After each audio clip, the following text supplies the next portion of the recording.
Bada boom! For this one in the goddamn room, I am your host, Thabreakmaster, and this is Seasonal Talk, where we talk all things anime, especially within this week. This week right here, it was a lot. Specifically this week. Last week, we still got to talk about it because I wasn't here last week, but we're going to do a double. So we're going to talk about last week and this week, but this week in particular is just, it was a lot going on. My heart, the pain that I was feeling going through this, again, it was a lot. But with all that said, let's hit that goddamn intro.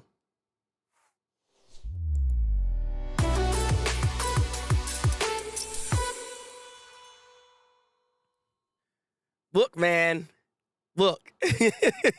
I take back what I said. All right, Nesto. I was wrong. I was wrong. I said this on Twitch before. I was a little wrong on what I said here. When I sat there and said, this one ain't looking that great. Like again, comparison to the last season was a banger. And then the season before that was it was nothing but disgustingness happening with each season. So I was sitting here like, can this season hold up? And you know what? It does. It holds up really well. A little too well. And I'm shocked with how good these animes have turned around to be. This is why, again, this week right here is a difficult one, not just because all the deaths that happen, but just how good these episodes are. I don't know which one's gonna be the winner. I'm struggling. This one was actually a freaking, it's hard. Before I even start, I gotta ask, what is your winner for anime of the week for last week and for this week? Like, please tell me in the comment section below, because I'm curious of what you guys think, because I might change it. I don't know. I settle on something, but I'm still like conflicted. But let's talk about conflicted feelings when you got Vinland Saga right here. This week's episode for Vinland Saga, tearjerker. It's just like, again, this is Painland Saga. This is Painland Saga basically, because like at the end of the day, you're feeling nothing but pain. Saga's just going left and right. This war is just, God, I don't even know what to say. Canoe is over here. He almost died. Torkel was right there on his butt, was about to take him out. Zucker coming from the cut way in the back and stuff like that. His dad, Torkel's dad, got kind of like bodied, basically. Almost died on the battlefield. His troops were trash in comparison to what Canute's army was all about. Canute's army was freaking legit. You don't want to mess with them suckers. You have suckers that fight like Torkel, like there's like a good 50 of them things. They only have 100 warriors on the shore versus their 300. But their 300 are some just random suckers that can't fight. So it's like, it was all bad. Man. So between all that crap happening, Einhard, she's you know, she got that beating. She got that beating from Master, right? That beating was so bad, she couldn't recover from it. She couldn't recover from it. She's gone. I was like, bro, what the heck? And they're trying their best to try to like get her out of there and everything, and just try to, you know, get off the farm, leave finally. Because when this war is happening, this fight that's going on right now, Thorfinn and Einar, they can actually all leave now because no one's paying attention. They have to protect the farm right now, which obviously is not really working. Snake was doing all he could to try to protect everybody, but people are just dying left and right. People losing arms. It's just like, man, what is this? Like I said, this is Painland Saga. This is Painland Saga. It's just nothing but pain, man. God, Sega's doing the best, but he's not. Yeah, he's not. Look, he's on a bad team. He's literally like a super. He's like LeBron James with the starter crew of rookies or something, right? You can only do so much. You know what? He's Michael Jordan. There it is. Let me throw that in there. Like, he's a prime player, but there is no I in team. There is no I in war. you need people that to be able to actually hold their own, but that was not happening here. He was out here saving his own crew, telling them at that point to retreat, because obviously Master don't want to retreat. He said, well, you scallywags running away, you gotta fight. Where is my son? What has happened? Again, Canute almost died. I was like, man, he's really about to lose his ambitions. So with all that said and done, what's super interesting with what's happening right now, he's not leaving the land, right? Old man telling Thorfinn, like, hey, we can just go. We don't need to be here. But you know what freaking Thorfinn wants to do? Thorfinn wants to talk to Canute. He think he's gonna stop all. What are you gonna do? Canute might be he's a different dude from what you've seen last time. You think that's gonna go? What is this? It's too much high stakes. My heart can't handle it. I'm dying right now. Okay, like, come on. There is no buckets. Only buckets of sadness. How you doing though, Gramps? Remember what they thought about Master? Master was a decent guy. Look. He is a broken man. He's losing everything. So his mind is not right. His mind is not right. Therefore, he's just, going into the deep end. That's just what happens. People break, and when they break others. It's a never-ending cycle, a chain of hatred. This is why we have problems in this world as of right now. That's the problem here. Hey, I'm glad you're doing good, boss. Look, man, we talking about anime right now. Seasonal talk. We got freaking Vinland Saga. You need to watch this show, Grampy. This show is nothing but pain. It's Vinland Saga. It's freaking tears. It's pain. It hurts me, but I love it at the same time. This is a 9 out of 10 episode this week, and 9 out of 10 last week as well. Yes, 9 out of 10 last week. These episodes are just going in. It's just like, this show's really good.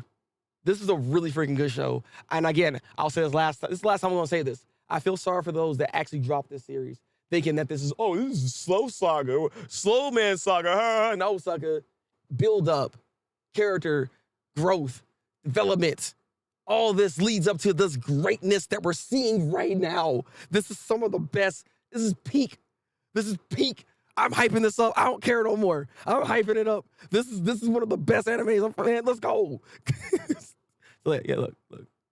9 out of 10. Vinland Saga is greatness. Okay, that's all I'm talking about, Gramps. Watch that show, man. It's freaking legit. Oh, message redacted. That's like, I swear I just saw Fortunate in here. Welcome in, Fortunate. How you doing? Welcome in. We just got done talking about Vinland Saga. What are your thoughts on this week's Vinland Saga and last week's Vinland Saga? Please tell me in the comment section below. What are your thoughts on this? But let's move on to the next anime.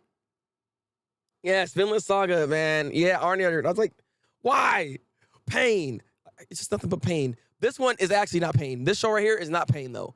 This is just a lot of lovey-dovey stuff going on here. And the best way I can pretty much explain this with the 2 episodes, because there's actually not a lot going on with Yamada. Obviously, again, this is more of just very calm, cool, lovey-dovey type of stuff, make you feel warm and fuzzy in your tum-tums, stuff like that, right? I steal that from freaking What Culture, Simon Miller. But needless to say, this show is actually a nice transition from all the pain and suffering that was happening in this week's animes. It was just like, I needed this. I actually needed this. This was actually nice. This was a nice episode.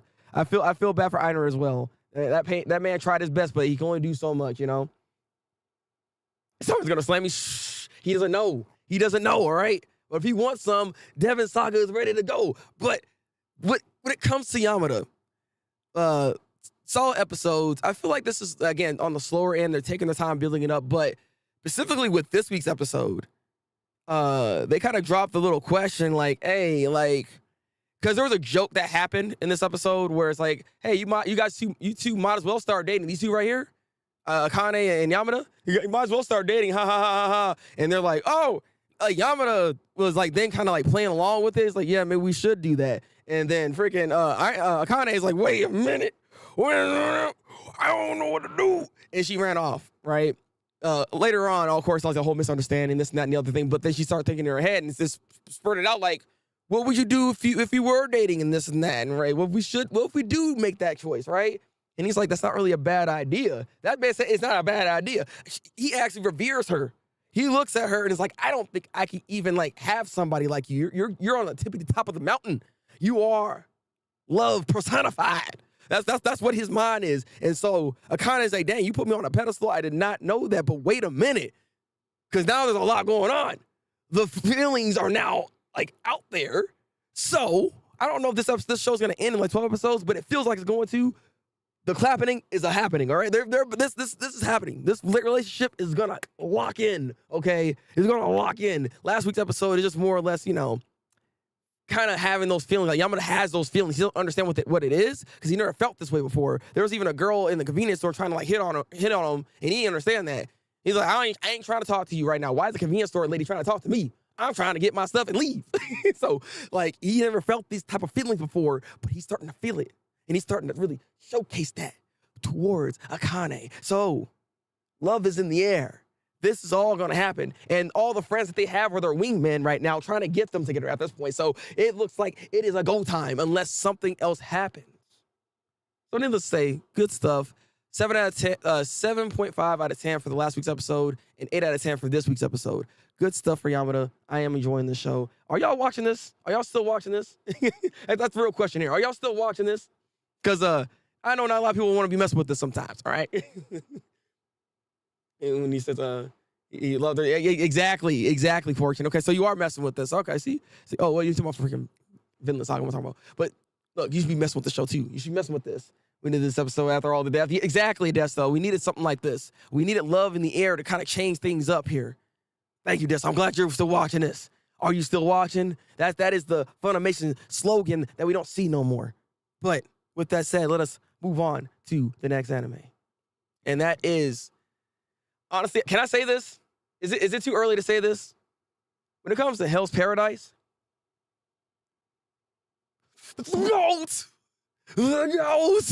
what is going on between last week's episode and then this week's episode? It's another one. It's just like, stop. Why is it so good all of a sudden? God dang, like, Desto, you were right. You were right. The side characters, they freaking lit. They're freaking lit. I'm in it. I feel it.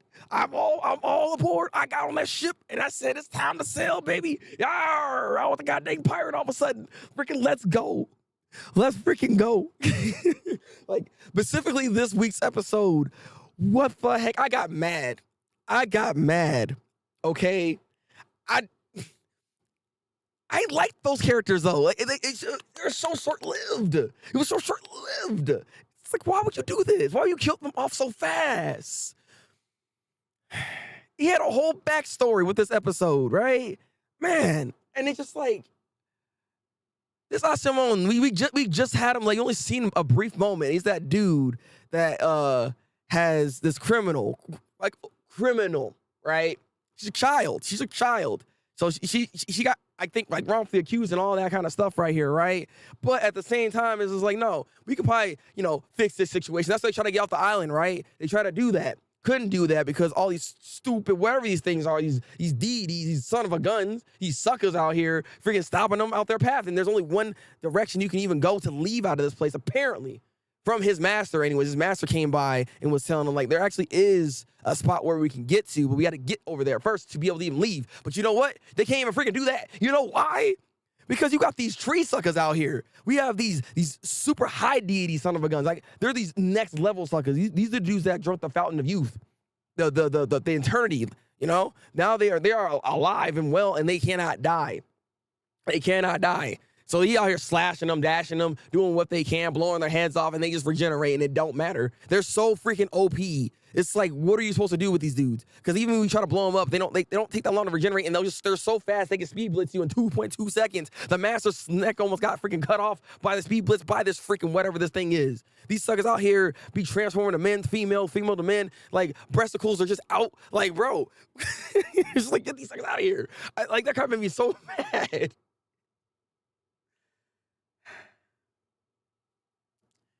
But then death happened in this episode because I like this character, but yeah, no, he's dead now.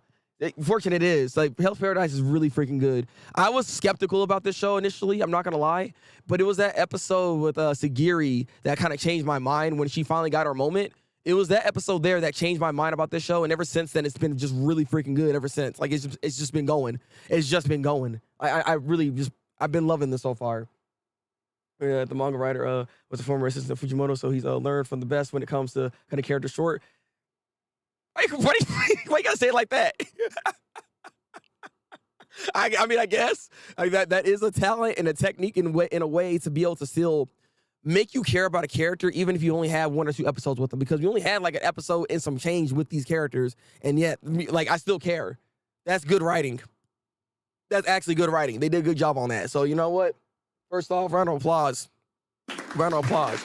Hell's Paradise is in full form, full swing at the moment, and it's been doing some really amazing work at this goddamn point. So I'm looking forward to seeing what's about to happen next. What is the solution? I mean, one solution that we do have, again, they're like plant people, basically, right? I guess they photosynthesize and stuff like that, because it seems as though with these hints that we have gotten within the episodes here, Gabimaru has flames. He set the forest on fire. Weirdly enough, those like deities that came by didn't worry about them, but worry about the fire and putting it out. I think fire is their main weakness because they are technically plant people. That's what it looks like. That's why you see all the tree branches and the roots coming out of them every time they regenerate in the first place. And I believe they said this in the episode where when it comes to the roots, they in order for them to like regenerate, they end up killing other people. So they need a kill, right? And take the life force of other human beings and stuff like that to put those plants to make them transform, because that's like their sustenance that keeps them alive to begin with. I think that's what this whole thing's all about here. So that's what I'm assuming was what keeping them all alive. Therefore, Gabimaru was actually going to be OP and very useful in this situation, given that he has abilities to just spurt fire. So he's going to be someone that's going to be very useful in actually taking out these deities, these OP son of a guns. That's if he's actually on point and being able to actually keep up with everybody, because right now Gabimaru is struggling. Saga be getting smacked up left and right, because like last week's episode there was like a hot spring type of thing basically. We had this little child that was here, and Sagiri kind of got into her motherly mode to try to take care of her and all that stuff. It was very interesting, but I don't know what kind of entity that she is, because she seems human. She could have actually taken the Fountain of Youth, like that elixir that they had. Maybe she's immune, like immortal or something. I'm not sure what's going on with her and that plant guy that was there with her in the first place. But the other reason they got information to know where the elixir even is in the first place. So they have an idea and a goal in mind to where they need to go. So like I said, a lot of solid stuff, a lot of lore that was built upon within these two episodes here. It's some good stuff that we're having right now. I'm thoroughly enjoying this. Joan is a very cool character, even if the Blind Samurai trope is a bit overly used, but I think he does enough to make his own. Yes, I agree too. I mean, his character and him actually taking in this street rat basically, right? And kind of reforming him and getting him back on a path to be able to actually still live out here, you know? It was just very commendable, and I like that story. I'm not gonna lie, I've seen that story before, but I do like it. I'm a bit biased towards it, but it's also his character too, the one he was training with, all right? His character is just really nice and everything like that. He knows his weaknesses and his shortcomings, but he still goes and fights and does what he needs to do anyways, you know? And he just tries to do the best he can, and that's just a commendable type of character, and that's someone I like in the first place. So, with all that saying out here, last week's episode was like an 8.5 out of 10. That was really freaking good stuff. 8.5 out of 10. This week's episode is 9 out of 10. Easily 9 out of 10. I could probably make it higher. I'm thinking about making it higher, but I'll give it a 9 out of 10. I feel like it's just really good. Really good stuff. Really solid work. What would you rate Hell's Paradise this week? Again, please tell me in the comment section below. What are your thoughts on this whole thing here? Y'all should start watching this show. Now I can give the seal of approval. This is break seal of approval to watch Hell's Paradise, because this show's good. This show's good. But let's move on to the next anime. And that is The Other Goat. The Other Goat. This man gave it a 10 out of 10. Can't even blame you. I can't even blame you. But Oshi no Ko, another goat. Oh, look. Stop playing with me. I know this show is all about the idols and this and that, but this has social commentary. This has social commentary. This is telling us about how YouTube even works.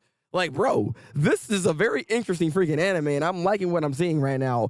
If you're not watching this, I know, look at the picture. I know. She's like, oh, I don't really want to look at that. Why I don't want no kitsy-looking cutesy stuff? It's not what you think it is. It's not what you think it is. Oshi no Ko is freaking a banger.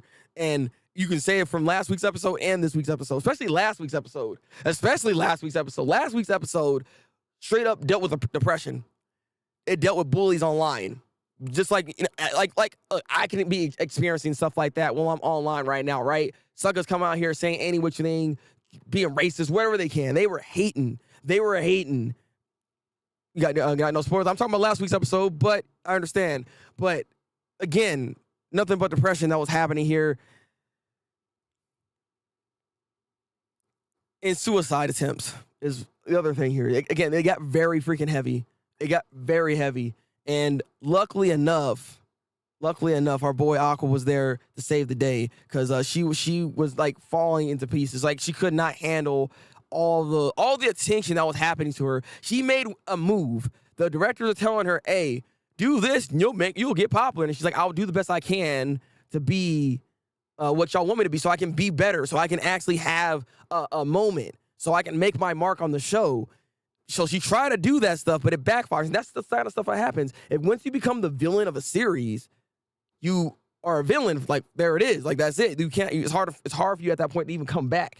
You know. And she's using her actual government name out there, so it's not like she can like hide from that. That's the problem here too. A lot of it is just like she got herself in a really bad spot, and it didn't look like there's much for her to even get out of in the first place. And then, like I said, like when it comes to online, I say, yeah, I know it's easy. Like, oh, see this? Put it down. Don't look at it. But at the same time, if you're part of the media, if you're actually trying to be somebody of a personality that you know, you're gonna have to engage online at some point. You're gonna have to see this stuff. You should limit it. Like this is an actual like legit thing right here. You should always limit what you see online at times because it will always mess up your brain. You don't want to put yourself in that kind of situation. Do not do what she did in this episode because when you sit there and you to try to take on it like head on, it's not always gonna be good or worth it. Especially if you don't have a good system that makes you make sure that people are watching over you and that you're okay, because you need to do that. That's another thing that needs to be happening here because she didn't really have that either. She didn't reach out to have that to begin with. That's the other thing as well. So it's just a lot that was happening with this. And like I said, this is a lot of good social commentary. This is very real situations that people like deal with in everyday life right now. This is not like this is an anime, right? But this deals with really real subjects and people that actually go through this stuff, and things are very untimely events that happen to people because of the type of bullying that you experience online. Same for K-pop stars.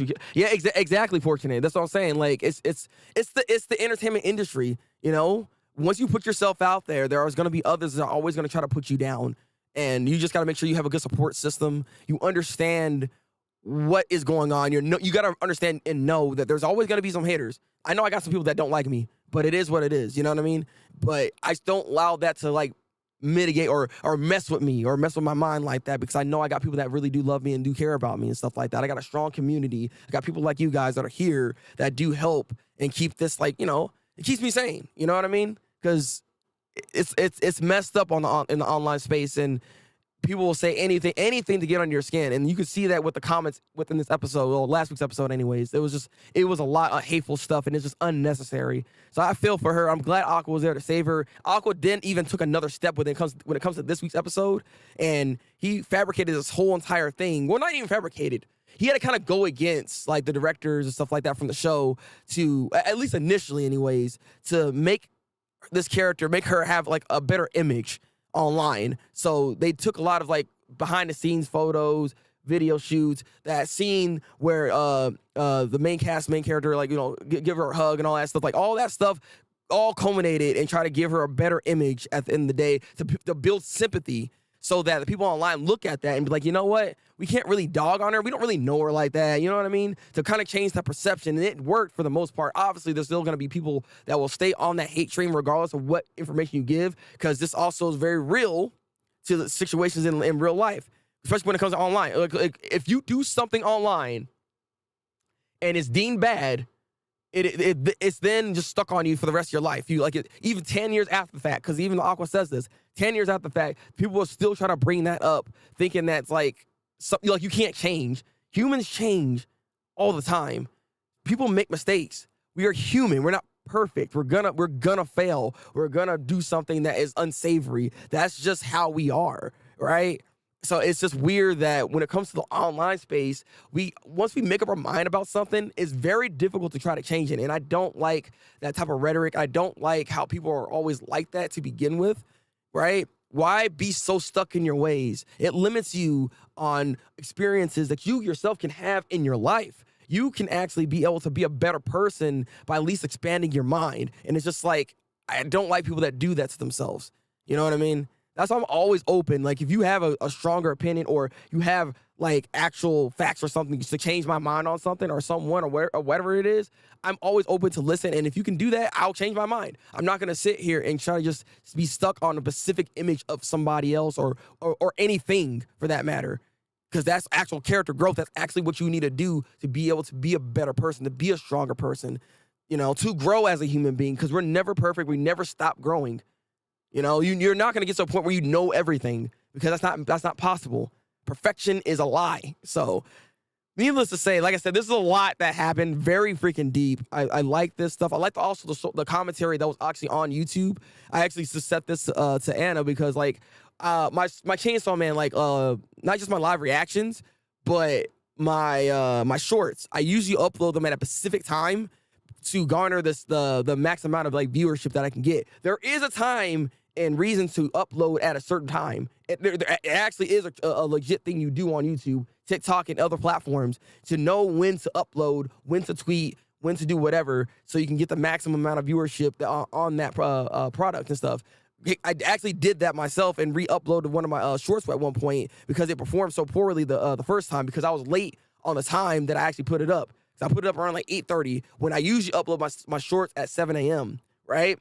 So I took that off, uploaded the next day at 7 a.m. and it got over 1,000 views. So it's like, it really actually makes a difference when you actually set that stuff up. So I like the commentary that was there because it made a lot of sense, especially as a content creator as myself. I was like, yeah, this is exactly what this is. These are tips you can legit actually take and then use that for your content, for yourself right now. So amazing freaking stuff. Just amazing work in general. Oshi no Ko is an amazing series. This has just been nothing but greatness. But there's still one more thing I need to talk about. One more thing I need to talk about. But let me read comments real quick. It's the same for the fact that when Akane was introduced a few episodes ago and cut off by another character is so meta. Yeah, exactly. Exactly. I didn't really think too much about her either. That's why the way they actually framed this was so freaking good, right? Because they like, all right, we need the forefront. Like, we saw that girl. The one that's main cast at this point, the main lead, she's out here doing her thing, and so we focus on her a lot more. Even Aqua's looking at her a lot more than anything, because that was through his viewpoint. So we kind of have that viewpoint through him even, and we didn't even see that. So the fact that I kind of then try to step up, and then look what happened here. It again, masterful directing and adaptation that they're doing right now for Oshi no Ko. This is what I'm talking about. So last thing I need to say for this week's episode, which was like, oh my God, excuse me. So Akane is gonna come back to the set to continue filming for the show.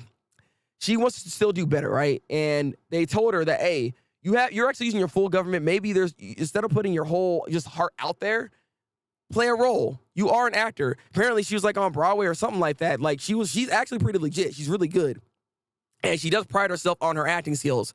So what she does, she asks the question, well, what kind of ideal woman do you like, Aqua? Aqua, as you know, likes I, right? Like, we all know this. We all know this. So they figured it out, weirdly enough, right? They figured it out. Mimi understood, like, oh, so you're talking about her, basically. So, yeah. Akane decided to go super deep. She dived deep. She had the lights off. She's on her freaking computer talking about her likes, dislikes, everything about I. She knew. She understood everything. It is just like, she became I at the end of the episode. And I'm just like, yo, what is going on? Why are you doing like, I don't know how she did it. I was always asking the question, like, where do these star eyes come from? Like, why is that there, right? I don't know, but she activated the Shining Gun at that moment. I was like, bro, she got those stars in her eyes. I was like, she's doing the little lip thing. I was like, how you doing that? I flipped out. I was like, yo, I can't wait for next week's episode. Granted, next week, there's actually going to be a break. I heard apparently there's going to be a small break for next week, so we're probably going to maybe get a recap episode or nothing at all. I don't know what's going on. I just heard about this, so if that's actually true, I'm sad because I need to see what's going to happen next. But they actually did this for another show this week, actually, for Mashle. Mashle didn't come out this week. There was just like a recap episode, which I didn't watch. So we're only going to talk about last week's episode anyway, so we're just going to kind of bypass that pretty quickly. But needless to say, I can't wait. This was amazing. Last week's episode easily is like a 9 out of 10. No. I'm like 10 out of 10. Last week's episode was a 10 out of 10. I think that's deserving because of what the kind of subject matter they dealt with and how they handled it. They did a really good job of it. So you know what? 10 out of 10 for last week's episode. This week's episode is like a 9 out of 10. I'm gonna give it like a 9 out of 10. Because it was good. It's not as good as last week's episode, but this is still really good, especially the twist at the end. So that's why I want to give it like a 9 out of 10. This is some good stuff here. Really good stuff here. Kind of is a method actor. Kind of went from a wholesome to unsettling real. Exactly right. We like, oh, we want to see her actually succeed. Not like that though. What are you doing? Oh, I didn't. What? Why? Hell, really? I didn't know about Hell's Paradise. I heard of Oshinoko. God freaking dang it. It is what it is. But what do y'all rate this week's episode and last week's episode for Oshinoko? Leave in the comments below. Let me stop talking about the show and let's move on to the next one. There's just so much to talk about. Like, I think this is my favorite series thus far for this season, honestly. Like, it's just been so freaking good. But god dang it. Oh, speaking of the devil, Mashle. So again, there's only 1 week or one episode we get to talk about, which is last week's, because this week we didn't have an episode. We have recap. I didn't watch that because I'm like, I ain't about to watch no recap episode for a show that just barely got started. Like, what's the point of this? Like, what are you doing? So no, I didn't do that. So for last week's episode, needless to say, there was that fight that was happening. Mashle mopped the floor with that guy as he should, because that guy was stupid. He thought he can do it, but no, that didn't work. That didn't work. Mashle, that's like I started throwing hands with him, and he's like, then he sat down, and it's like, all right, you want to make this whole game where, oh, my friend over here has to take 10 hits, right? My friend has to take 10 hits. He did it. He survived it. He was a strong man for that, but he didn't have no more strength to try to fight that guy. So Mashle was like, all right, I'm gonna do the same thing you did to him. So he sat down looking like this, like, all right, that was 1 hit. You got 9 more. Can you survive? And it's like, dang, Mashle all of a sudden got that swagger. He had that swagger. He had the Riz all of a sudden. It's like, what the heck's going on here? And obviously, he smashed that man. And what I really like about Mashle's character, equality. Equality. You know that girl that was supposed to be, oh, I'm in danger. Oh, no, she's actually trash too, right? We find that out. So Mashle was like, oh, I see, I understand now. After you got done with that guy, looked at that girl, gave her a German suplex, and said, everybody get it. E for everyone. I was like, how hard about, god dang it. Equal rights for everyone. It's like, Mashle don't care. Like I said, Mashle is freaking great. It's goated. Mashle is pretty goated. I'm not gonna lie, all right? How you doing, Anna? Welcome in. These episodes, I maybe want to read. Look, I kind of want to read the manga too, Des, though. I'm not gonna lie, but I'm trying to hold back. I'm gonna try to hold back. But no, like I said, I love Mashle's character. This dude is something else. I enjoy this man. This is a good main character. Like he's just a great main character. He ended up getting all the stars and stuff like that. Like he's moving on up. At the end of this episode, though, there's this whole order. They explain the 3 houses, right? And of course, one of the houses is like a massive goon. They only have the higher up tier suckers that think they're the best of the best. They kind of are though, because they have like 3 marks. Like there's some with 3 marks on their face. Like they're supposed to be like the top echelon. They are the most skilled son of a guns of all time, right? So they're all in this house by themselves. And this hat even actually pretty much decides where you get to go. Or no, was that hat? It's not a hat. See, I'm thinking about Harry Potter. They have look. Yeah, this is literally Harry Potter the anime. I'm sorry. Like I don't know what the thing is, but it decides where you go and which house basically. And so that's what this did. Mashle, for him, he don't have no magic obviously, but he did read his mind, and his mind was like, I like cream puff. So he's like, I don't even know. This is one of the hardest decisions I ever had to do here. But needless to say, he's supposed to avoid this house, right? Literally 5 seconds later, he finds this place. He doesn't knock on the door. He actually takes the door off. But he's like, I'm sorry I took your door off because I didn't know how to open it. I don't know if I need to push or pull. But here I am. What's going on here? Why y'all in the dark? And so he met with the higher upper echelon suckers out here. And I don't know how he's going to get out of the situation.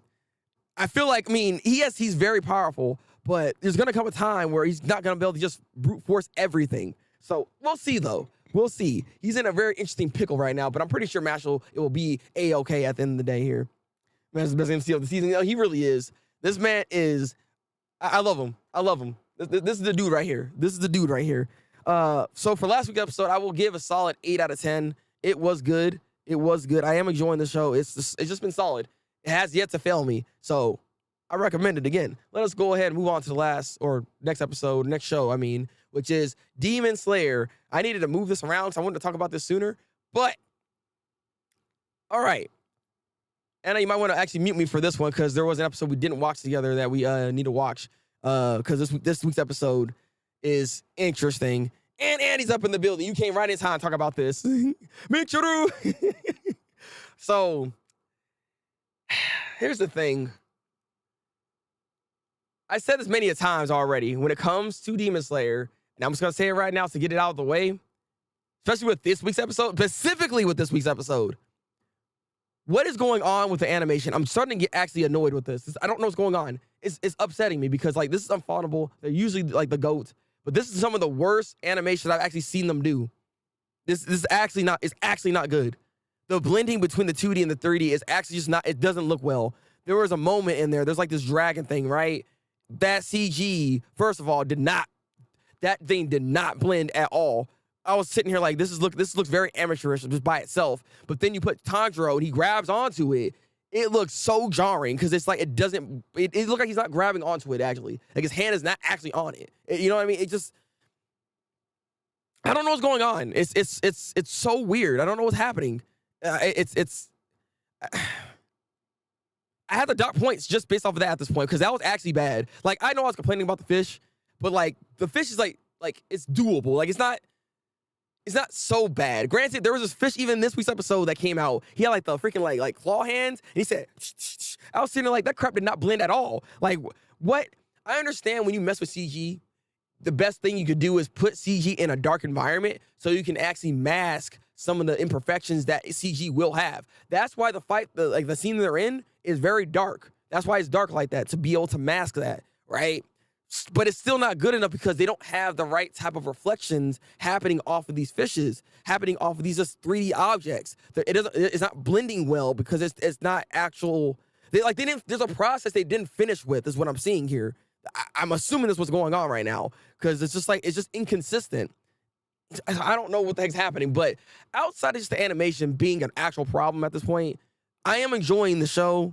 I am enjoying this fight for the most part. Tanjiro is legitimately holding his own for the most part, with the help, obviously, more so with Nezuko than anybody else. I mean, I know with the boy with the gun out here with the Glock. He out of options. He out here just shooting suckers one left and right. But nah, he's doing all right, but he's not that good, especially with this week's episode. Man got feared. He got petrified. Man got petrified by the combination of all the demons coming back together, because that's pretty much what they did, and he got younger. So this is like a much stronger version of this upper rank 4 dude. He is disgusting apparently now. So I don't know how Tanjiro is gonna have to deal with the situation. That little tiny version of the upper rank 4 guy was very hard to actually even hit because Genya just couldn't do anything. Like Genya was like trying to cut it, and then he got like discouraged in the last week's episode. He's like, I can't do it. I can't. I'm still not good enough. I'm so trash. Oh my God. And of course, we also got Genya's backstory, by the way, too. That was really good. Very reminiscent, actually, of Tanjiro's backstory. Both of them have a very similar upbringing, unfortunately, which is not good. But what made it even worse is that his brother, which is actually Hashira, had to take out their own mother. So what the heck? And then, he of course was Genya was upset about that, but still, it's like, it's messed up. Their own mother killed her own children. It's just like, it's sad. Like, that was just a sad whole thing. I really, it was good, a good show, a good episode to see, but sad nonetheless. And like I said, with this week's episode, we just see a lot more action, a lot more fighting. Apparently, the jar guy found the guys making the sword, right? He actually, really pummeling that thing, basically saying this sword's amazing. Like, once I get done with this, thing's gonna be incredible. I have to focus 100% on this, no doubt. And so the jar guy's like, nah, you need to stop focusing on the sword. I can kill you in an instant, but I want you to actually break focus of that sword, which is like an excuse, obviously, to not kill that guy. I know what they're doing, but come on, making it way too obvious what's going on here. Come on, man, But Tokito did get out of the goddamn jar finally, like that water jar. He finally got out of it once he got the resolve. And actually, when that kid The kid he saved, yeah, he came back, gave that man some air to be able to do his breathing for him, and he actually got out of there. That was a really nice moment too, because like we finally went full circle and make that whole thing happen here. That hey, listening to Tanjiro, stuff comes back to help you. If you be a good person, good people will come over there and help you out. So it's just like it's nice. It's also kind of weird though how he kind of hangs like he's like so hung up on freaking Tanjiro, you know? Like he's so hung up on Tanjiro. It's so weird given that he just met this man, but Tanjiro legitimately changed his whole outlook in life. Like that one conversation turned his whole life around. It's funny to me, but it's still nice to see though, because Tanjiro's that guy. He's a good guy. He's a good freaking guy. You teared up, not gonna lie. I can't blame you, Andy. That was again, Tanjiro's backstory was one of those things where I was like, I feel that. I feel that for him. So those two unfortunately have very like they have something in common, which is not a good thing, but that's why they're friends. That's why they're friends. Let me calm down. No, Andy, get hype. Get hype, Andy. Yeah, he is a Chad though. Hey man, I loved it. Oh, you were good. Pun, read it last week. It was an experience. Well, welcome in. First of all, there you go. And what is that? What is that manga? Y'all here reading some stuff right here? What you got going on? But yeah, that face reveal is pretty epic. I'm like, okay, I see that guy. That guy's Jet. It's like look at this dude. He's a beautiful man. He's a beautiful man making beautiful swords. So I look forward to when this sword is actually handed off to Tanjiro. That might be the deciding factor that'll allow him to finish off this upper rank 4. Because again, given the situation they're in right now, Tanjiro's doing the best he can, but I just don't know what he could do in the situation to be able to stop this. Because like, it was already hard enough fighting off like the 4 versions of that guy in the first place, 4 or 5 versions in the first place. But now he's like, it's just one problem after the next. You know what I mean? It just won't stop. But I'm enjoying it outside of the animation. I'm hoping maybe the animation can get a turnaround with its CG, but I highly doubt that's going to be the case here. But nonetheless, I am enjoying it. Last week's episode, honestly, because the episode was really good, I give that last week's episode a 9, given that was dealing with Genya's backstory. That was a really good episode. I really felt that. This week's episode, I give this one an 8 out of 10. Still solid, still good stuff. Just again, I had to knock some points off just by itself from the animation because it really actually took me out of watching the show. Like the animation really got me. But needless to say, will y'all rate this week's episode and last week? Put in the comment section below. I want to know what your thoughts are for Demon Slayer. All right. And we have the last episode, last show here. Heavenly Delusions is something else. I didn't expect this. I didn't expect this either. Like, this show's good. This show's good, but I have some stuff I need to talk about with this show because there's some stuff going on here. Maybe you guys can help me out.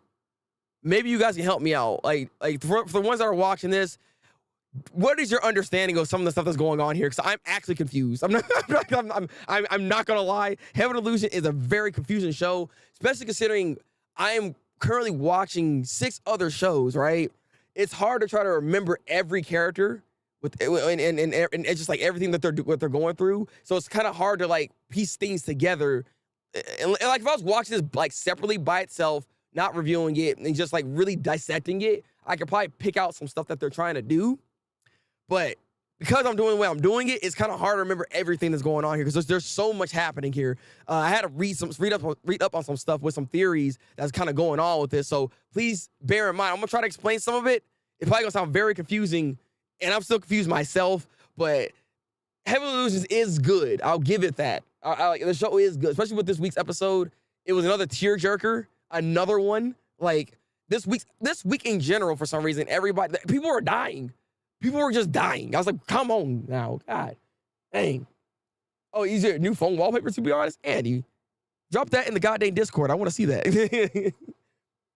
I now need to know everything, but I heard it's tough. What do you mean? What do you mean by tough? Well, they don't continue with the current CG after this season. I really hope so. Well, that's the thing. I don't mind them having the CG there. It's just blend it well. Blend it like you blended last season. They have CG in last season and like all their shows. Like Unfawnable always uses CG. The difference is they usually have it way better than most other studios. It's like this time around, I don't know if they got new people or what's going on, but it's not in the same quality as it once was. That's my main complaint with it. It's kind of a sad and dramatic manga, not for the faint of heart. Interesting. You tell me I need to check that out. Then I see what's going on here. I can take it. I don't be crying off of stuff I be reading. Come on now. Said it before. Heaven Delusion is the sleeper of the hit. No, yeah, it's a sleeper show. It's a show that people are bypassing right now, but people should be watching because there's a lot of lore, a lot of like context. There's a lot going on with this show by itself, like between Kiriko, Maru, and just like the people in the facilities and stuff like that, and how it all kind of culminates together. So to try to like talk about this between last week's episode and this week's episode, because I'm not gonna lie, I thought I missed the episode because like last week's episode did not blend well with this week's episode, especially considering that we got a new character that came through very recently, just last week. And then this week, the Saga dies. So I thought, like, I was sitting here like, wait, am I like, should I care? Like, oh, I didn't know what was going on. Like, it just felt so fast, and it happened so quick. And then everything that happened here, I was like, yo, what's going on here? But there's like this like underlying thing apparently that was going on that I didn't realize, because it goes back to the facilities and those kids that are there. Again, I don't know everybody's name in that show, right? But there's a few characters in the facility where I guess it's like a mirroring effect. Like the dude that killed himself is like another person from the facilities actually. Like it's like a double life that's happening basically here. There's a lot of mirroring between that world and this world. So that's why it's kind of like there was a connection there. And then like the daughter that ended up dying in this week's episode is also somebody from the facility as well. And like I said, it's hard for me to explain. It's a lot that's happening with this. I'm just like, okay. Outside of all the craziness, that episode this week was good because it was a tearjerker given how like this doctor, right? The doctor here gave his eye to his daughter so she can see. She got infected by like that disease that pretty much makes the monsters that you see in the show. So there's a disease that's out there. And once someone dies, an egg is formed. We actually see this in the facilities in a couple of weeks before, right? That's where they're coming from. Now, I don't know what this disease even is. It seems like the facility doesn't technically know what it is either, though I'm assuming the master of like computer, this machine that is actually in the facilities is probably doing something. It has some ulterior motive, I think, that's happening here, and maybe that's why we're actually having situations like this happen in the first place, creating this disease to make this stuff happen, right? But she has that disease. So instead of allowing her to die and then become one of those monsters, Maru, he saw that Maru has an ability to actually take out the said monsters, like, you know, with the Maru touch, right? So he ends up actually taking on the role of pretty much ending her life before, you know, the worst happens with her, because she was in very, very bad condition. He tried everything impossible to try to keep that girl alive, keep his daughter alive. At least I'm assuming that's his daughter. Keep that girl alive the entire time, because anytime that disease spread on any part of the body, he had to cut it off. So she had like one leg, one arm. No, I don't think she even had any arms. Like she was a mess. And even with what he was doing, like that facility that was in, they were just there by themselves. And all these people came along and started kind of like rallying behind them and everything. So this whole community came to be. He didn't really want all this. All he wanted was to keep that girl alive. And unfortunately, he couldn't do what he needed to do. And so he ended up asking Maru. They allowed her one more wish, basically, be able to see outside at least one more time. And they granted her wish. She couldn't talk, but she had like the text on this laptop. Actually, talking about it's making me sad right now, because that was such a strong moment, because like she just thanks the doctor for everything that, you know, he did, and like he just started breaking down crying, and I was just like, man, oh god, it was a hard thing. And then after the fact, what made it even harder after that, he lost his world, and so losing his world, he took his own life. And that was the end of the episode there. And I'm just like, man, like I said, like there's just like, I don't know what's going on with this week's episodes. Like it's just so much freaking sadness happening here. Very powerful freaking moment. Even though I didn't know the character for that long at all, I still felt that. And it's like, how can you not feel that, you know? Like, are you a person with no heart? Like, come on now. You definitely have to feel that. So it was still really good. It's a really good episode, even outside of like some of the other deeper lore that's actually going on with the show when it comes to the facilities and everything with those children there. And I'm gonna maybe take a step back and like, if there's a manga or something, I need to read this or something. I need to get some information and start really remembering everyone's names, because like Tokyo's only one I do remember from the facilities, because there's other kids that are there and they're also important to some degree as well, right? Because there's a child there that has like this vision. They can foresee some stuff, and it's in a way that kid actually foreseen these events that's happening right now. So like I said, there's just so much other underlying things within Heavily Delusion that's making me a little bit confused. It's hard to follow, but it's still really good nonetheless. This week's episode, I gave it like a 9 out of 10. It was very, very good stuff. Last week's episode, I gave it like an 8 out of 10. So yeah, the soundtrack, yeah, it's pretty great in this episode too. Like everything's been hitting. Everything's been hitting, okay? Like this is what I'm talking about. Heavily Delusions, it's like something y'all need to check out if you guys have the time. And if you do check it out, just be aware of the details. Really pay attention to everything that's going on here. Oh, one thing I almost forgot to mention with this week's episode. So, when it comes to the doctor and her daughter and all that stuff, of course, when the doctor's daughter died, he didn't have no reason to still be there at that facility. So they are all leaving, like all his crew of people, they all left that place.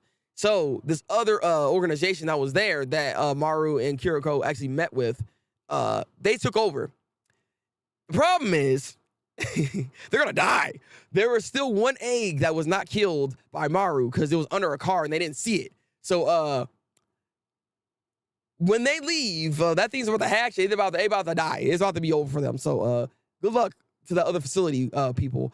Also with them too, they kind of killed their own leader, technically speaking. So that's why they kind of like got very goon-like. It was very weird for the juxtaposition of how they turned. Because initially, the doctors, like, people were supposed to be evil, and they were the good guys, but actually, that's the other way around. So, yeah. Like I said, there's a lot going on within freaking Heavily Delusions. So let's stop talking about this. This has been good stuff. I think we're done with seasonal talk here, right? Yes, we are. So that puts us into the section that made it very difficult for this week, which is Anime of the Week. So we're going to start off with the first one, which is last week, because we didn't do last week. We'll jump through last week right now. Last week winner should be obvious, actually. Oshinoko. With last week's episode, with that depression and everything that was going on, I could not. It'd be wrong for me to not give Oshinoko its flowers and allowing it to be Anime of the Week for last week. Like that, like to me, that was it. That was the show right there. That was the one that hit me the hardest, and I felt like that one's the one that I think a lot of people can resonate and even relate to some degree, because of just, we live in an online state right now, right? So it only makes sense that you guys can have some type of relatability with this, and Oshinoko is a relatable series here. Yeah, I feel you, Anna. I feel you. All right, this might be one I have to check out the manga for more. Yeah, that's what I was saying too, right? I think I'm gonna have to go into the manga to get more details, because it's hard to follow all of this through the anime and how I'm watching it currently, because there's just so much going on with it that I gotta dissect it a little bit to get a better understanding of what's going on here, or watch a video or somebody like explaining everything that's happening and dumbing it down or something, so I know what's going on here. So that was last week's winner. What is this week's winner?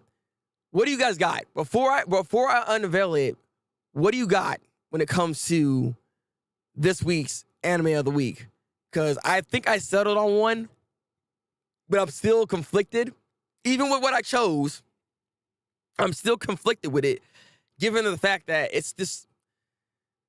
There's 3 shows in particular that was just really good when it comes to Heavily Delusions, Vinland Saga, and Oshinoko, right? Like in Hell's Paradise, right? Those 4. So let's say this is so many good shows, so many good shows. You said Hell's Paradise? Well, I would have to agree with you, my guy, because look, Hell's Paradise was it. Like, that was peak. That changed my mind. That put me in the paradise. It put me in the Hell's Paradise. All right? I was feeling it. It was freaking beautiful. I was sitting here like, this is what I'm talking about. This show is now on the GOAT status with me. Look at me, Link. Look at me. It's on the GOAT status now, man. I hope you understand.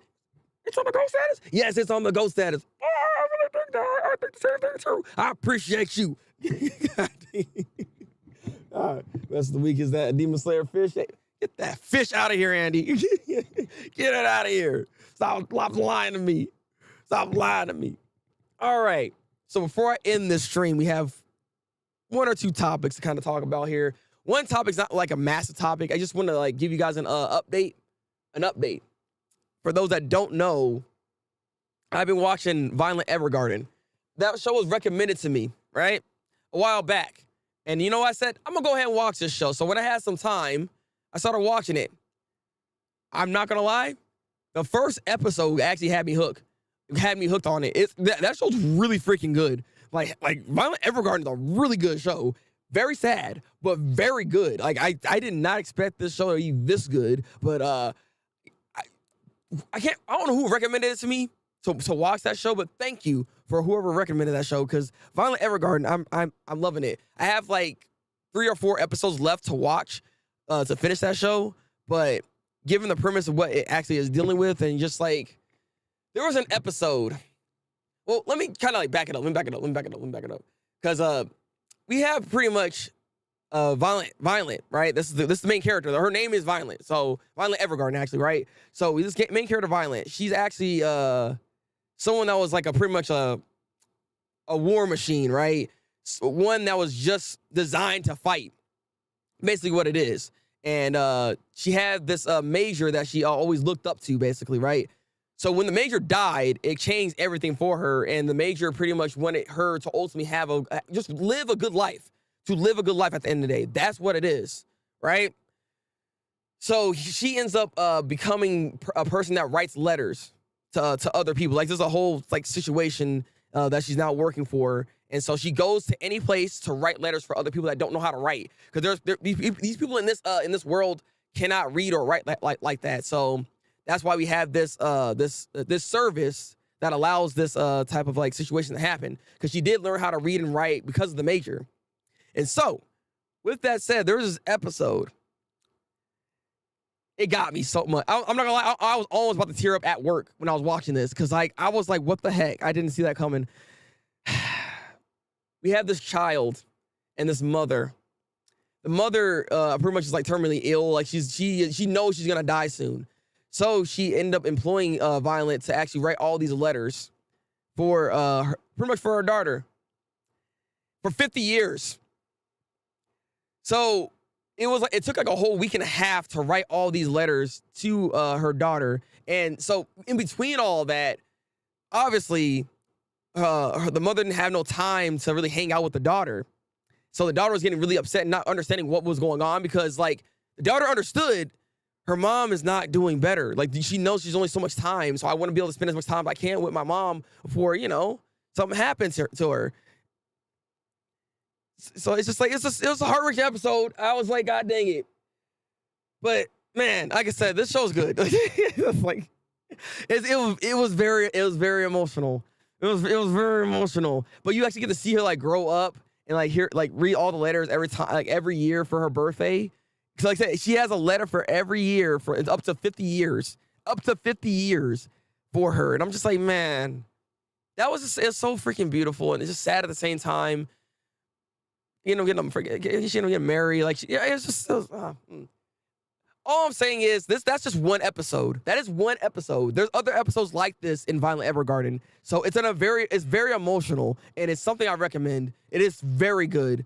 Once I get done with this, I'm pretty sure I'm probably gonna give like a 9 out of 10. Like the way the show is going, I love this show. I love this show. So I recommend Vinland Evergarden. I ain't even finished it yet, but you should watch the show. All right. Break character development. What you mean by that? What you mean by that? I've seen clips of that show, but not the full thing. Andy, you should actually watch it. Like, you want to cry?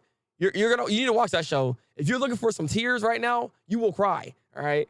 Been on my list for a while now. Desto, if you have some time, I highly recommend that show. It's worth watching.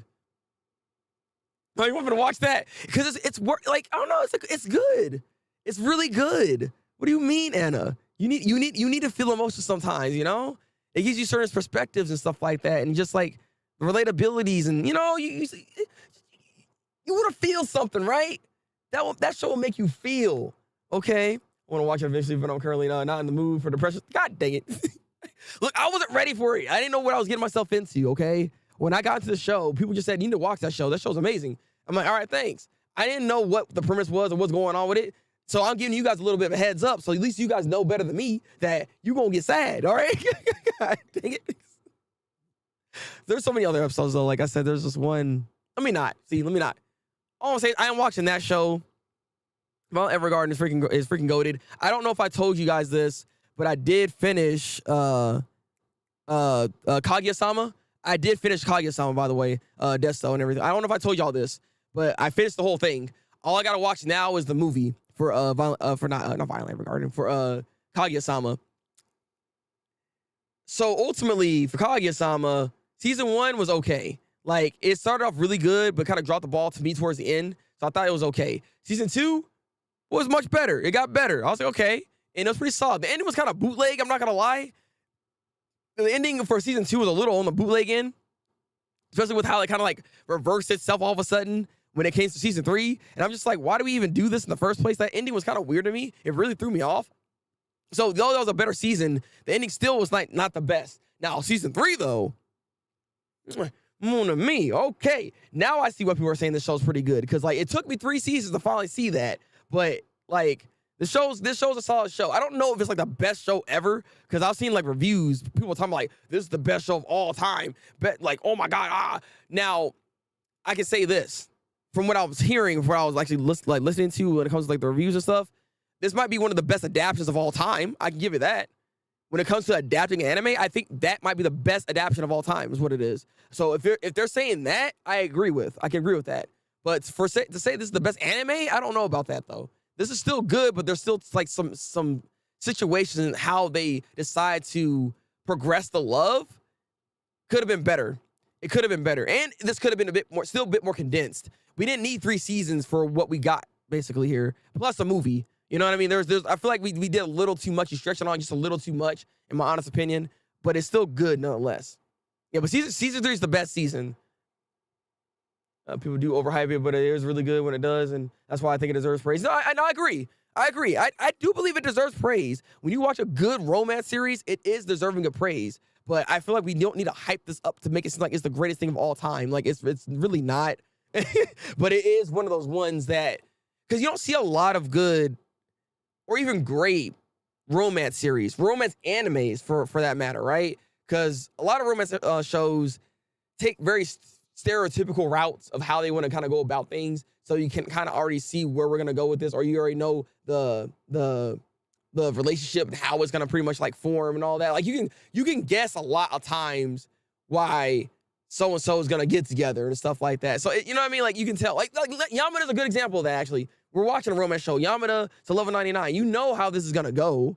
You're still there for the journey, yes, but like it does take away a little bit from it. With how the show was trying to present itself, there were some twists and turns that made you think, will this really still work? Can they still actually coexist and actually be together? But season 3, they answered that question because I was concerned for a minute there. So I was like, okay, I don't want to spoil too much about this. I don't want to like get too deep into it. But there was a situation with the president that might make him to where he ends up going abroad, right? And that's why the relationship was like on ice for a minute there. Because I was like, is it still gonna even happen? So you know what I mean? Like there's like a lot of things happening with that, and even their side characters started getting more development with it, right? So I enjoyed ultimately what they decided to do. Granted, I still think they could have did a bit better with the other side characters. Like there's a few that could have still got a little bit more development. I felt like overall. I don't know. There's a lot of good romance shows out there. I mean, there is. But is there any great ones? That's the thing, right? Like there's a few that I've seen that are like yes, or movies, right? That are just like yes, there it is. But see, that's why I like movie like romances, because it's easier to kind of just like condense it, digest it, and love it at that point. You know what I mean? Versus like a whole series, especially a series that spans for 3 seasons. When I just don't think that it didn't need 3 seasons. Ishigami is Ishigami is my favorite character out of the show. Ishigami's episodes got me. I was like, yes. Yeah, that's what made me think, okay, this show's actually pretty goated once I saw his character. Because So I enjoyed it. I enjoyed it a lot. Fruits Basket come to mind. Yeah, I can say that. I can say that Fruits Basket is pretty well. But I feel like that. I feel like that was a little on the long end though, right? Because like I like the original Fruits Basket and how it kind of ultimately ends with Kyo and Taru, like and it just kind of like ends there. With the new adaptation, obviously, because it goes further into the manga and stuff like that, we still have more issues and more things going on. It doesn't actually end on season 1 where that was at on the original series, right? So there's more going on. I need to go back to watching it because I actually kind of like stopped watching it for a while. I need to get back to watching it, but I think I lost a little bit of interest because there's like other characters and other scenarios kind of like taking the forefront and kind of putting a lot of other stuff on the back burner to then, build more story up for like Yuki and stuff like that, right? So, Fujiwara is my spirit animal. But Fujiwara is one of the characters, I didn't want to say it, but Fujiwara is one of the characters I felt like needed a bit more development overall. I felt like I'm just saying, right? I mean, let you continue it. See, I was saying, I need to. It's one of those shows I do need to just go ahead and like finish and see how I feel about it at the end of the day. Like me and Anna are also, by the way, going to be watching the movie together. So we're going to get that done and actually watch that and see how I feel. Because I know that pretty much wraps up everything, I think, right? Because they do get together, like, I believe at the end of the day, right? So I think the movie is the one they actually show an actual, like, let me be quiet. All right. I don't want to spoil no more. There was ultimately a story about Toru and the Zodiac animals. Not just Toru. I know. But I like a more condensed story, Like I was like, I kind of like that relationship that was happening there. All right, look, all right, call me old fashioned. All right, call me old fashioned. What do you mean the movie's halfway? What?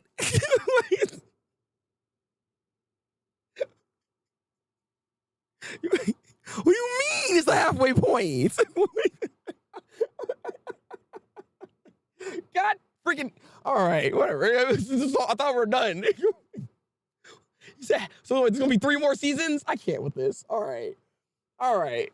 I think the best romance show incorporates a lot of other issues and stuff. So the romance is the central point, but not always. No, I got you. I understand that. I feel like there's just a lot more, especially with Fruits Basket, what I was seeing, because there's a lot more going on. There's a lot of underhanded other stuff that's happening. Like, what's that guy's name? The guy says high school girls. He's actually a goon. Like, I mean, he's a goon for that, like, mess with high school girls, but he's also a goon for other reasons. It's like, what's going on here? So, I mean, I am interested, but, like, not only he's a goon, also, head of the household, he's also, like, there's a lot of goons in the Zodiac family. Shigure, thank you. Shigure, yeah. Shigure, I thought he was a nicest, wholesome dude for the most part at the end of the day, right? Outside of the high school girl. Look, he's still sus for that, okay? like you can't not be on the sus bus doing that. But I'm just saying, like, there's some other stuff going on. I think he had like a relationship with one of the other Zodiac women, but like, I think she's like, I might be on the younger end. That's what I don't know what's going on. He has me concerned. Like, do we need to lock this guy up? Like, what's going on here? Agenso is a sad. Yeah. Wait, what? Wait. Cinnamon, what? Cinnamon roll. Excuse me? I was about to agree with you on that, but I don't know what the cinnamon roll part. Completely agree. Oh my God. Yeah, it's complicated. Okay, see, this is what I'm saying. I gotta finish it. Then. This is what I'm saying. I gotta watch this show to see what y'all talking about. Maybe I can see the cinnamon roll finally unravel itself, and I'm like, oh, I understand now. I can be just like Anna here. You cinnamon roll, all right? I don't know. But those are the shows I'm watching. I'm trying to finish right now. So I want to kind of just talk about that real quick, because, like, why not, right? What are you guys watching, actually? Outside of this season, is there any other shows you actually trying to keep up with, or you wanted to go back to watch real fast? Like, what are stuff that you guys looking at right now? I'd love to know. No, I haven't read the manga. I've only watched I watched the original, and then I watched season 1 of the reboot and some parts of season 2. So that's where I'm at right now. I'm like episode 5 or I'm probably more than that, actually. I have to double check. So again, I was at that part where I was seeing Shigure being an actual goon, right? And he was like hugging up on that woman that Haru actually likes, right? Like, I was sitting there like, again, Haru was like 15 years old. Let me stop. I'm quiet. This is what I'm talking about. God dang it. Oh, you rewatching Samurai Champloo? Watching the GOAT, I see. So does it still hold up? Does it still hold up? My Revisit Death Parade is both sad. Why you want to go back to it again? Andy, you just said you don't want to go through a show and feel all sad. That's why you don't want to watch Violet Evergarden, but you gonna watch freaking. You contradicting yourself right now. You do realize that, right? What are you doing? I'm done. Oh my God! Like so she look, Eddie funny, but it's comforting. Is it though? Is it though? When you're out here crying, I don't know about that. I don't know about that. God, that's not what I wanted to go to. Let me see, because there was one other topic at mind. Discordo. Let me actually get that real fast to talk about, but it deals with like sad anime, if I'm not mistaken. That's not what I wanted to go to. Come on. Yes, actually. Well, there's actually another one. It just dawned on me. We're back around here again. There was a lot of videos, actually, I was watching this weekend that was kind of interesting topics. So there's actually a video that came out actually talking about how Dragon Ball GT is actually superior to Super. And his reasoning was exactly why I agree with what he was saying, and why I really do believe Dragon Ball GT is ultimately a better and a better successor to the Dragon Ball lore than Super is. Super actually forgoes a lot of what was already pre-established and built, whereas with GT, it only extended what we needed to do. Yes, there was that cop-out a little bit with Goku's power by him becoming a child, but that put things back into form a little bit here. It didn't get, like, the thing is, he became a child, right? But he didn't forget that he's still an adult. He didn't forget all the development that he had prior. Goku was a better character in GT than he is in Super. In Super, he became just an idiot. He's dumb. He's like, I don't understand why his character's like that, because he's not like that in Dragon Ball Z. He's not even like that in Dragon Ball. He's more of just like an unknowingly type of person. Like, he doesn't have proper like home training. He never went to school. You know what I mean? So he's not like, you don't have like the book smart type of thing, but he's still a strategist, and he had an understanding that while he's still there on this planet, on the planet Earth, he was a problem. So that's why I have to leave the planet Earth, so that all those enemies can just like go away from the Earth, so that they don't have to go over there anymore. And I know Vegeta can handle the situation. I don't need to be there. That's what GT did. GT understood that character for Goku and made that for him. He was actually an adult there, made an amazing adult decision there, versus Super, where he's like, I want a tournament. It's gonna blow up all of the universes, but I want to fight. Yeah, I want to fight. I want to test my valor. Let's go. I understand if I win, I can just bring back everybody with their Super Dragon Balls, so I don't have to worry about anything, right? Yeah, like that's Goku and Super. It's like it does not make sense why he's like this. That is not his character. He was never this kind of like dumb. And that's my main complaint I've always had with Super, was Goku in general is just not Goku. He's not a good character in that series at all. Vegeta's not bad, but I would even say Vegeta's better even in GT, given that one little detail people were talking about that I don't know if y'all noticed, with how the series was evolving with Dragon Ball Z into GT. As Vegeta got more comfortable in the human world, on planet Earth, on planet Earth, he stripped a lot of his his sand armor away. The more he got more comfortable and got more comfortable with Bulma, and so in GT, he didn't even have any more of the sand armor anymore. He is earthly. He actually had a line and even said that he is Vegeta from planet Earth. Like, he had a full freaking circle of a character that moment that happened there, and it's just like, amazing work right there. Like, what? And even how the power scaling was a lot better. It made more sense. It stayed in line with actually what was going on. Like, there's so much I can say about GT and all of its actual successes, and how they basically just kept the lore going and keep the show going, versus how Super is just like, we're doing the same thing over and over again. Goku's the main character. Goku's like an underdog for some reason. And now he has to go ahead and get new strengths like that. Vegeta is there trying to keep up with him the entire time, but he's never good enough. He always gotta lose to the guy. He can never get a win. You know what I mean? It's just like, come on now. Vegeta is the GOAT. Vegeta is the goddamn GOAT. Only watched a bit of it myself. The ending is perfect. GT is better than most Super. And I 100% agree. That's what I'm saying. I'm just saying. I'm only 5 episodes in, but it doesn't seem it still seems to hold up. I mean, Samurai Champloo is that show, man. I be listening to freaking opening all the goddamn time. All right. It makes me question life, but appreciate it. Oh my God. Come on, Andy. He has great ideas, just didn't execute all of them perfectly. I agree. Like, their best ideas, though, was the goddamn the Dragon Balls. Like, all the dragons that they had to fight. That was such a smart idea. Like, I love that. I love the idea of also Super Saiyan 4, of it going back to form. That's what I'm trying to say. Like, they understood just trying to actually go back to form a bit, and I appreciate that. Super doesn't interest me, to be honest. Look, I don't recommend watching it. There's no reason to. There's too much fluff and just trash in it that there's no point in watching it. The whole kid thing is dumb as hell. It is, but at the same time, they had to do a way to make him get capped a little bit since he did come back, and that was one way of doing it, to kind of cap his power, basically. So I understand it's kind of dumb, but I feel like it was a necessity.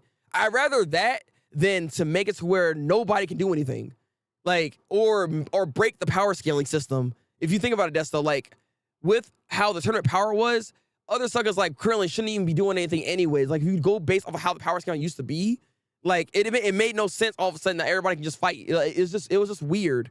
It was just very weird. Like honestly, 17 doesn't really make a lot of sense in the sense that aren't their powers supposed to be capped? The reason why Cell was different, because Cell can still actually gain more strength.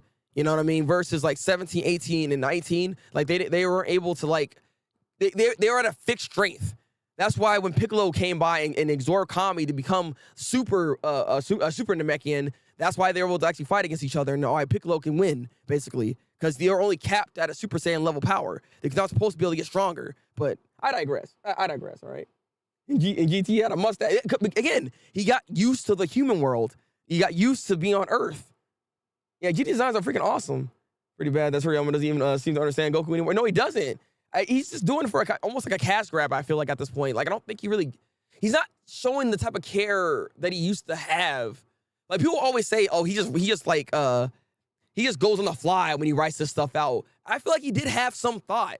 Especially like with the Cell Saga, there were so many inner working layers with the Red Ribbon Army, with Dr. Gero, with how all that stuff kind of like came together. Like he was cooking a bit with how he was doing his story and how he kind of kept everything in line, and then was supposed to give Gohan that rub to be the next guy, basically, right? The next dude to take on these villains and to keep planet Earth safe, so Goku can leave. That was the whole point here, but it kept going. But then with Majin Buu, they still raised the stakes. And even how they raised it made sense because Majin Buu was out here just absorbing suckers and getting more strength. He didn't have to kill them. He just had to take them over. You know what I mean? That's why I like Baby. Hit the arc with Baby. They did kind of something similar.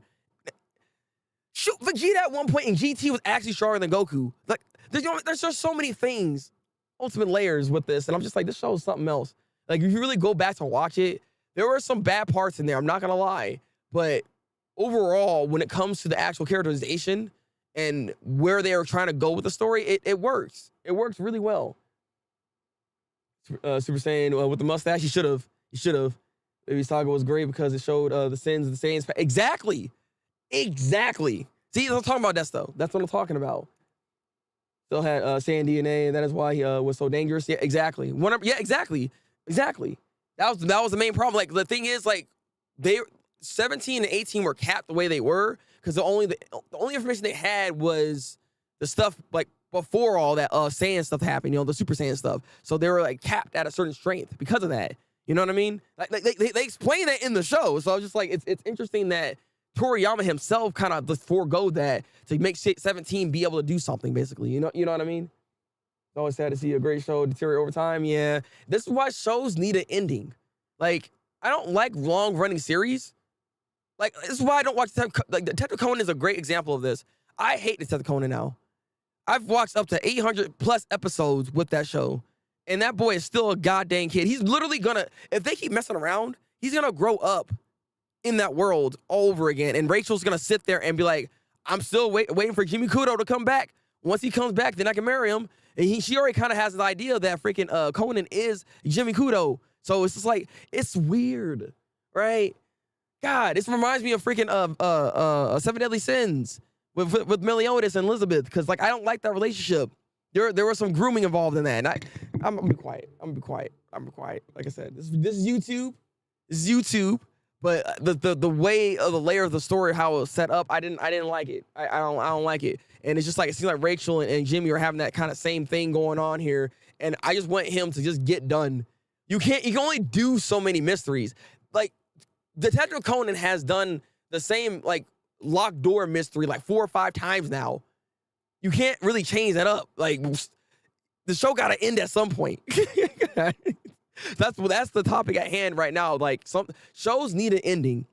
Not all shows need to be just continuing, especially if it has an overarching like story, like something that has actual meat. Now, if it's like Doraemon can go on forever. Doraemon isn't really serious. There's no serious tones to it. There is no actual story to be involved in that. You know what I mean? That show it don't need an end. Simpsons, another show that it's a cartoon. It's just gonna keep going into whatever the case is when it comes to political ideas or whatever the case is, right? It'll jump into whatever, right? But with shows like Adventure Time, Steven Universe, and we got Detective Conan, like, because they have Hajime no Ippo, like, because they have an actual story that needs an end, it needs an end. God.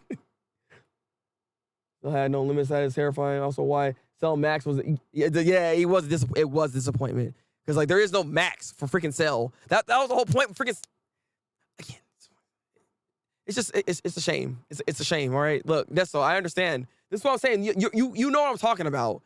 I'm like, I wish more like Dragon Ball Z fans or fanatics understood this and understood the lore a bit more about the show to be able to have a better understanding of it, because it's just like it shows it right there. It's in your face. You just gotta watch it and see for yourself. Super Saiyan 4 is so much better than any other transformation in Super. Yeah, because Super, all they do is just change the color palette. Like Kaioken, God Mode version, stuff like that. Like, they don't even do that anymore. Like, God. That's why I kind of respect the creator of Demon Slayer for ending the story. I'm sure it could have been stretched out even more. Honestly, weirdly enough, Demon Slayer could have lasted a little bit longer, honestly. I feel like it could have. The show went too fast, is my thing. Tanjiro, his development as a character and how strong he is right now is a little ridiculous, in my honest opinion. He's so quick with it. I wish that we took our time a bit more with Tanjiro. You know what I mean? Because I really like his character. So I would want more time with him to begin with. It's not like with like Deku or something where I'm just like kind of getting tired of his character. I actually like Tanjiro. He's a really good character. It's like his interactions with other people is actually pretty funny. Like him messing with Genya, I love it. I freaking love it. So it's just like I wish the show actually went on a little bit longer, just so we can actually develop their strength a little bit more. Because like when we see like Zenitsu, whenever he comes back, he's obviously gonna have a power up, and it's just gonna be like, it's just gonna feel kind of cheated because it happens so quickly. You know what I mean? Like, same thing with Inosuke. That's going to be the same feeling I'm going to have here, especially considering Inosuke was just be struggling all the time anyways. So it's just, I wish that show had gone on just a bit longer. Same thing with Jujutsu Kaisen. Jujutsu Kaisen apparently is on its last like arc or something like that. So I know that's ending. Same thing with My Hero Academia. That's going to be ending. So it's just like, granted, those, I mean, My Hero Academia, I can see it ending soon. That's worth it, because they did a good job at developing everybody they needed to develop for the most part. So with the main cast, so it ended up working out in the end. You're glad no, I'm not alone. You're not alone. You are not alone. I am here with you. GT is freaking great. Super, super trash. Gotta stop. Let's think I didn't say anymore. Demon Slayer ended right when it was about to explode in popularity with exactly right. It said, "Oh my God, it blew up." Actually, I'm done. Let me leave. I'm good now. There's no reason. Look, buy the manga. We're done now. Yo. Yeah, it needs a bit more meat. Yeah, exactly. Even One Piece is in the end game. Yeah. Well, I mean, One Piece is in his end game, but that end game still looking like it's gonna be another 5 years, bro. Like, I don't know. The way the story is evolving, it is going quicker than usual. So you can tell that we are getting to the end game. Actually, speaking of One Piece, bro, the empty throne. Like y'all don't read One Piece, so you don't know what I'm talking about. But that's so you read One Piece, right? The empty throne was sat on all of a sudden in front of him. All of a sudden, I was like, "What?" I got a little hyped right there. I was like, "What is going on here?" Yes, bro. He is the end game boss. Okay, we keep talking about freaking Blackbeard. What about that guy? What is he doing? Why would he do that? Let me not get too involved. I don't want to spoil nothing too much, right? When it comes to One Piece, I don't think y'all gonna be reading it like that, but you never know. You never know who might watch this and be like, "Hey, why is One Piece players all of a sudden happening?" I'm gonna be quiet. All right. The writer of One Piece said he would write the show until the day he died. I mean, I believe that. But he does want to end it. He is getting to his end game. He also said that he is in his end game phase. If everything goes right, he said it's gonna be the next 5 years. This should end in the next 5 years. Now, he's given us timelines and time frames before, so we'll see how accurate he is when it comes to the timeline he's given us. And like I said, after the Wano arc, you can see the change of pace. It's not the same pacing that One Piece had before. One Piece is going a lot faster than ever before. That's why the fights in general are just getting more like shorter. Like the fights are not actually, they're not grandiose like that. Not always. Like, of course, we still needed the Wano Kaido fight and all that stuff, right? That was still grandiose. But when it comes to other characters, he is sidelining that stuff to be a little bit quicker because I think he's trying to just get to where he needs to get to be able to go with what he said with his timeline, which is 5 years. So we'll see what happens. Lily?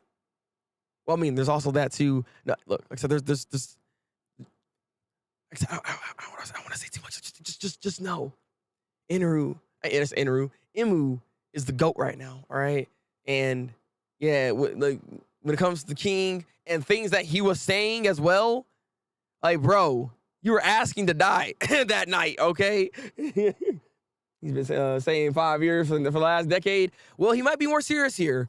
All I'm saying is I do believe something's going on because in this instance here, he's going a lot faster than he typically is. If you remember how he actually structures arcs, like we were just in Egghead, for instance, right? Egghead went by super fast.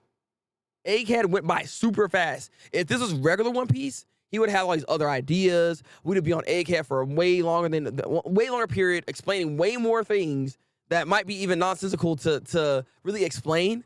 Because he'll explain some stuff that at the end of the day we don't really need to know. Because there's like so many characters in the show, and we know pretty much everybody, like when it comes to their laughter, what kind of personality they have, what favorite foods they eat. Like there's so much little details that he will just give you that you don't really need to have. So he's kind of like cutting some of that at this point with One Piece that I'm noticing, which is good because we're actually just getting the bare bones, like the actual meat of the story at this point now. And that's why we're getting so much stuff revealed. Though, even though revealing stuff is actually making even more mysteries, more questions, it's a lot, okay? It's a lot. Prologue is over, the real story begins. What do you mean the prologue was? I mean, that's like I said, man. Oda wild for that, all right? Oda is wild for that. I don't know what's up with that guy, all right? But at the end of the day, all I'm trying to say is every show, every manga, every TV series, everything needs an actual end. We need to stop stretching things to the moon because you want money. You know what? Not even just anime or a TV series, even games. Like there's these games nowadays that are coming out, these gacha games and all that just never end. They just keep going. There's a reason why I'm not playing Genshin Impact anymore. Because Genshin Impact is just a never-ending story. And I feel like it's never going to end. It just keeps going and keeps going. There is no in-game content in that game. So it's just like, it kind of takes me out of it because like, I feel like I'm just running my paces. They're just trying to keep you there. I'm like, nah, fam. I think I'm done. I think I'm done. think that's what's happening here. I just can't get myself back into it. There's a reason why I play single-player games. There's a reason why I play single-player games more than anything else, because I like the single-player experience, and I like to end my game, because all good things must come to an end. That is just the way of life, all right? Never-ending story equals never-ending money. That don't always work out like that, all right? Capital strikes again. God dang capitalism. I think everybody should at least have the idea for end when. Yes, I agree. You can tell with how like Genshin is kind of going. They are. I won't say freeballing it, but they had the intentions of making this be an everlasting story. There's a lot of like studios nowadays. Like I think Titanfall even actually had that point at one point, right? Where they're like, oh, I can't remember what studio. So who said this? Was it Destiny? No, I think it was Destiny. It was Destiny. They're like, we're gonna have a game that's gonna be expanding to 10 years. We're gonna make sure this game lasts for 10 years. It's like, but I don't want to play this game for 10 years. Why would I play this game for 10? Like, all right. See, this is why we gotta stop. We gotta stop. Please. Everything needs an end. And we need to stop playing around. Everything needs an end. And with that said, we're going to end this stream, all right? Because everything needs to end, right? Okay, that was a great freaking segue. I love that.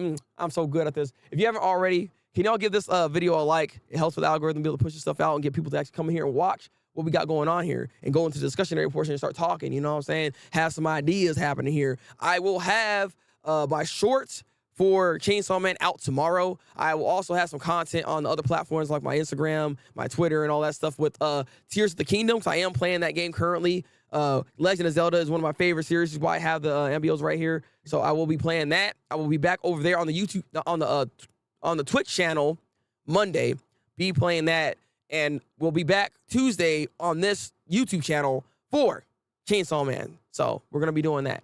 So thank you, Andy.